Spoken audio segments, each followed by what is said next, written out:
The lilacs are finally blooming a little late this year. Everything's growing right now. We're getting rain and thunderstorms in the afternoons. And what just a few weeks ago looked very dry and dead now looks like new life.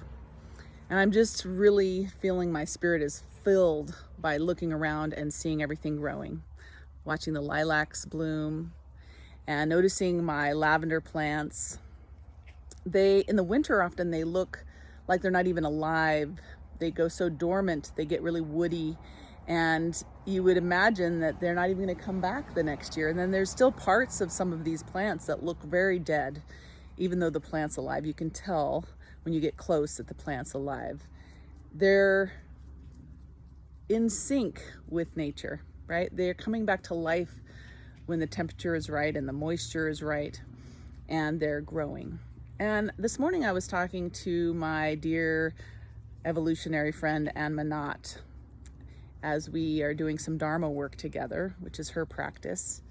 We were talking about our values, and I really remembered that growth is one of my top values. My whole life I have wanted to learn and grow within, understand what makes me tick, and grow, get into my uncomfortable places and grow through them, face my fears and walk straight into them instead of avoiding them.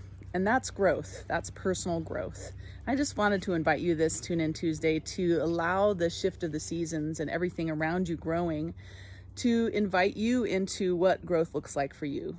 Does growth look like doing something a little bit different than you've done it in the past? Does growth look like giving yourself time to slow down and listen to that deep inner voice?